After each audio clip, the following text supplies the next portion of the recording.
కోర్టులో కుక్కరుక్కు అందట కోడిపుంజు. ఏందనుకున్నారు కోర్టులో కోడిపుంజు ఏంది కుక్కరుక్కు అంటమైందని. ఈ కోర్టులో కుక్కరుక్కు అన్న కోడిపుంజు కోసం రాజమండ్రి, ఏలూరు, అనకాపల్లి, భీమవరం నుంచి కొన్ని వందల మంది వచ్చారని నిన్న హైదరాబాద్ రాజేంద్ర నగర్ కోర్టుకి.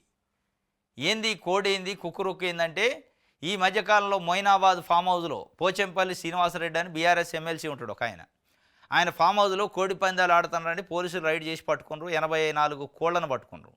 కోళ్లను పట్టుకొని ఒక 16 మందిని అరెస్ట్ చేశారు, జైలుకి పంపారు. దానికి సంబంధించిన ఆ పట్టుకున్న కోళ్ళని పోలీసులే రక్షణ కల్పించి ఆడ ఒక హెడ్ కానిస్టేబుల్, ఒక 4 కానిస్టేబుల్ కాయలు కాశారట నిన్న రోజులు ఆ ఫామ్ హౌస్ని. వాడు జాగ్రత్తగా తీసుకొచ్చి కోర్టులో వేలంపాట వేశారు. వేలంపాట వేస్తే 16,65,000 రూపాయలు వచ్చినట్టే 84 కోళ్ళను వేలంపాట వేస్తే.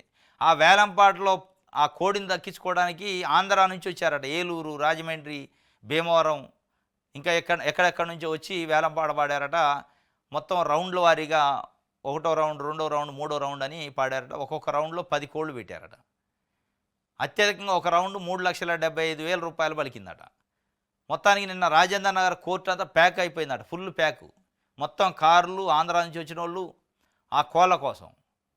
ఆ కోడే కుక్కరుకు అందట కోర్టులో, రాజేంద్ర నగర్ కోర్టులో కోడి పందాల కేసులో స్వాధీనం చేసుకున్న వాటికి వేలంపాట 16,65,000 రూపాయలు పలికిన 84 కోళ్ళు. ఇది నిన్న కోళ్ల సంగతి జరిగింది. ఇది ఒకటైతే, ఇంకోటి మా కాళ్ళొత్తు అడిగినప్పుడు పైసలు ఇవ్వు, లేదంటే చంపేస్తామంటే తోటి విద్యార్థికి బెదిరింపులు. తెలంగాణలోని చెన్నూరులో ఉన్న మహాత్మా జ్యోతిబా పూలే గురుకుల పాఠశాలలో 8వ తరగతి చదువుతున్న పిల్లలు అనుకుంటా, 10వ తరగతి 8వ తరగతి ఆ ఏజ్ గ్రూప్ పిల్లలు, 10వ తరగతి విద్యార్థిని అతని సహచరులే, అతని ఫ్రెండ్సే ఒక 5-6 కలిసి వేధిస్తున్నాడు.